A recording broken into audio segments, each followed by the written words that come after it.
ও বন্ধুরা, কেমন আছেন সবাই? আশা করি ভালো আছেন। আজকে আরও একটি নতুন ভিডিও নিয়ে আপনাদের সামনে চলে আসলাম। আজকে আমি আপনাদের দেখাবো কিভাবে একটি ফোন থেকে ইসলাম ব্যাংকের সেলফিন দিয়ে আপনার নিজস্ব ফোন দিয়ে, যদি ফোনে নেট কানেকশন থাকে, তাহলে আপনি আপনার ফোন থেকে ঘরে বসে সহজে অন্য নাম্বারে বা অন্য অ্যাকাউন্ট নাম্বারে কীভাবে আপনি টাকা ট্রান্সফার করতে পারেন। ইসলাম ব্যাংক সেলফিন এতটাই সহজ, যেখানে আপনি 30টিরও বেশি ব্যাংকে আপনি সেবা দিতে পাচ্ছেন এবং নিতে পাচ্ছেন। ঘরে বসে যে কোনো শুক্রবার শনিবার বলে কোনো কথা নাই, কোনো ব্যাংকে ছুটি বলে কোনো কথা নেই। আপনি ঘরে বসেই আপনার ব্যাংকিং লেনদেন করতে পারবেন।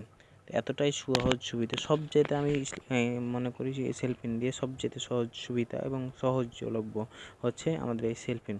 তো আজকে আমি আপনাদের দেখাবো কিভাবে সেলফিন অ্যাকাউন্ট থেকে আপনি আপনার ইসলাম ব্যাংকের অ্যাকাউন্ট দিয়ে কিভাবে আপনি অন্য একটি ইসলাম ব্যাংকে টাকা ট্রান্সফার করতে পারেন।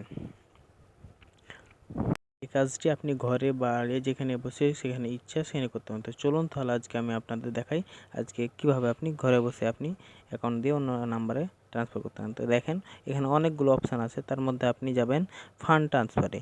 ফান্ড ট্রান্সফারে গিয়ে আপনি আপনার যে নির্দিষ্ট অ্যাকাউন্ট নাম্বার আছে সেই অ্যাকাউন্ট নাম্বারটিতে আপনি টাকা পাঠাতে পারবেন।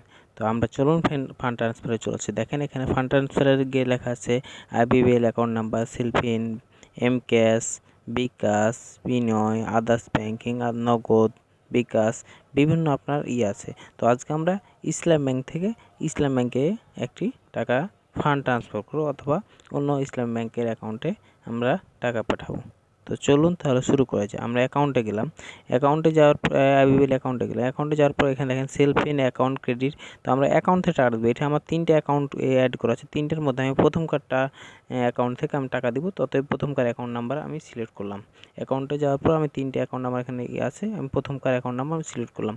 প্রথমকার অ্যাকাউন্ট নাম্বার সিলেক্ট করার পরে আমরা দেখেন এখানে দেখাচ্ছে রিসিভার অ্যাকাউন্ট নাম্বার। আপনি যে অ্যাকাউন্টটিতে টাকা পাঠাবেন বা যে অ্যাকাউন্টে রিসিভ করবে সে অ্যাকাউন্টের এখানে চাইছে, সে অ্যাকাউন্ট নাম্বারটি চাইছে। তো আমাদের ব্যাংকের যে ফুল অ্যাকাউন্ট নাম্বারটি, সেই অ্যাকাউন্ট নাম্বারটি আমরা এখানে প্রবেশ করাবো, তাহলেই হয়ে যাবে। মানে যে নাম্বারে রিসিভ করবে টাকাটি। হ্যাঁ, তারপরে আমরা দেবো এখানে অ্যামাউন্ট, কত টাকা দিব। তো আমি এখানে ডেমো হিসেবে 29,900 টাকা দিয়ে দেখালাম। তারপর সিলেক্ট, আপনি এখানে কোন ক্যাটাগরি টাকাটা দিচ্ছেন, কী কাজের জন্য দিচ্ছেন, বিভিন্ন অপশান আছে এখানে। আমি বিজনেসের ক্ষেত্রে দিলাম, সে বিজনেস করলাম। আপনি savings, personal, education loan, family, যে কোনো অপশান অনেকগুলো আছে। এখানে একটা রেফার্ড কোড, আপনি যে কোনো ধরনের 2, 4, 5টা অক্ষর দিলে হবে। তারপর আপনার এখানে সেলফিনের যে নির্দিষ্ট পিনটি আছে সেই পিনটি এখানে সিলেক্ট করবেন।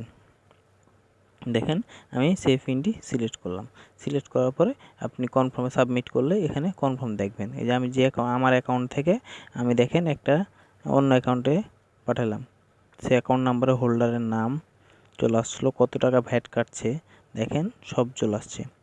তো আমার অ্যাকাউন্ট থেকে অন্য অ্যাকাউন্টে আমি পাঠালাম, চলে আসছে। এখন কনফার্ম করব। এখানে আমরা যদি কনফার্ম করি, তাহলে যে অ্যাকাউন্ট দিয়ে আমরা সেলফিন খোলা আছে সেই অ্যাকাউন্টে একটা কোড যাবে। তো আমরা যে অ্যাকাউন্টে সেলফিন খুলেছি সেই অ্যাকাউন্টে কোড গেছে, দেখেন এই যে কোডটি চলে আসছে। দেখেন উপরে লেখা নেভার শেয়ার ইওর ওটিপি। তো আমরা এখানে কোডটি ঢুকলাম। কোডটি ঢোকার পর দেখেন এখানে লেখা আছে 739114। এই কোডটি ওই জায়গায় আবার গিয়ে সাবমিট করা লাগবে। দেখেন, হ্যাঁ, এখানে আছে 739114 বসাই দিলাম এবং কনফার্ম করে দিলাম। কনফার্ম করে দিলে আপনার টাকাটি চলে গেছে। হ্যাঁ, তার অ্যাকাউন্টে সে রিসিভ করে নিয়েছে। সেক্ষেত্রে বাসা থেকে বা আপনি যদি ঘরে বসে ফোন দিয়ে আপনি অন্য কোনো অ্যাকাউন্টে টাকা পাঠাতে চান, সেক্ষেত্রে আপনার সুবিধা হচ্ছে, আপনি ব্যাংকে গিয়ে যদি অনেক টাকা পাঠান, সেক্ষেত্রে আপনারা হাজারে তারা 1 টাকা নাই, 1 লাখ টাকা পাঠালে তারা 100 টাকা নেবে। কিন্তু আপনি যদি সেলফিন থেকে পাঠান, তাহলে সর্বোচ্চ আপনার 20 টাকা খরচ হবে। যেরকম আমি 29,000 টাকা পাঠালাম, মাত্র 8 টাকা খরচ হলো। কিন্তু আপনি যদি ব্যাংকে গিয়ে পাঠাতেন টাকাটি, তাহলে আপনার 30 টাকা অবশ্যই নিত। এদিক দিয়েও অনেক সুযোগ সুবিধা সেলফিনে আছে। তো সবচাইতে আমি মনে করি সেলফিনের সুযোগ সুবিধা, ব্যাংক বন্ধ থাকলেও আপনার সমস্যা নেই, ঘরে বসেই পাঠাতে পারবেন। তো আজকের মতো এই পর্যন্ত। নতুন কোনো ভিডিও লাগলে, সেলফিন সম্বন্ধে কিছু জানার ইচ্ছা হলে আমাদের